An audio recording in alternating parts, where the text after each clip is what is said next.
3 years ago, Bruno Fernandez was an unknown. Today, he's Manchester United's best player. While he's shining on the pitch, this talented player is still a mystery. Here are 8 things you didn't know about Bruno Fernandez. Number 1. His idols. Before becoming a role model himself, Bruno Fernandez was inspired by the greats. Since his childhood, the Portuguese star loved artists who impressed with their technique. When I grew up, the first player I really liked to watch was Ronaldinho. He had this kind of magic that nobody else had. He went everywhere with a smile on his face. He'd take a tackle and still be smiling. He'd give a nutmeg and have a smile on his face. If he won, he had a smile on his face. Even if he lost, he had a smile on his face. And when you watched Ronaldinho, you understood what it means to enjoy football. But that's not all. The Maya native was also inspired by another giant. Hey, if you're watching this video, it means you love learning about little-known stories around football.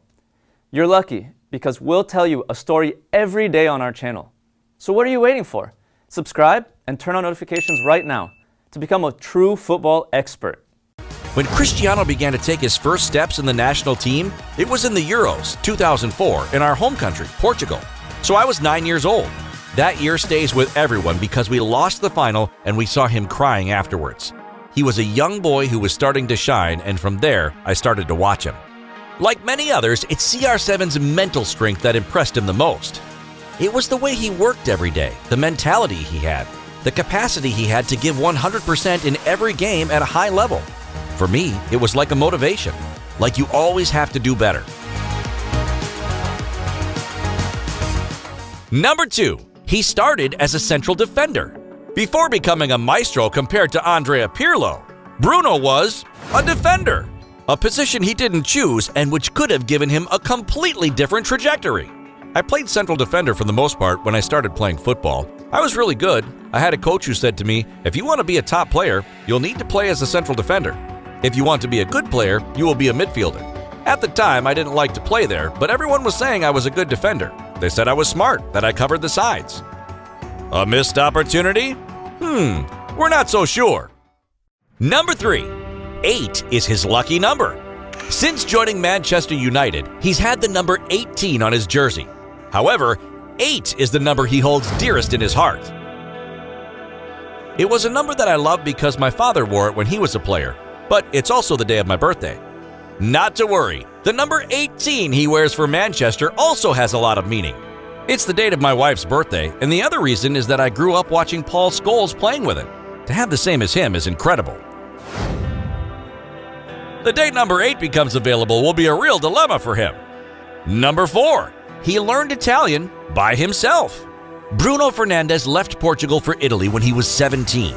He signed for Navarra after being rejected by Boavista, but the kid wasn't prepared. He didn't speak the language and suffered from serious homesickness. But he worked hard and learned Italian by himself. He put post-it notes everywhere to familiarize himself with the language. Tavolo on the table, sedia on the chairs, frigo on the refrigerator. He was very intelligent. After a month, he could already speak Italian. It was amazing. At 17, he already had great willpower.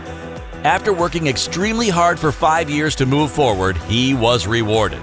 He returned to Portugal to sign for Sporting and became a star. Number 5. He has a strange penalty-taking technique. There's no doubt, Bruno Fernandez is a penalty specialist, a reputation he owes to his somewhat academic approach to taking them. Like Jorginho, he jumps right before striking the ball, a technique that confuses goalkeepers. What's your secret, Bruno? I don't have a secret. I train a lot and I always pay attention to the goalkeeper's behavior. I adapt to what I feel on the pitch and then I decide how to shoot. I don't have a specific technique. I do what seems right at the moment. However, the Red Devils player always likes to stay one step ahead. Sometimes I change everything so the goalkeeper isn't sure of himself. It's not to scare him. Instead, it's to change the look of the game and even trick him. A gamble that works nearly every time. Of his first 30 penalties taken, he's only missed 1. Number 6. He cried when he found out he was going to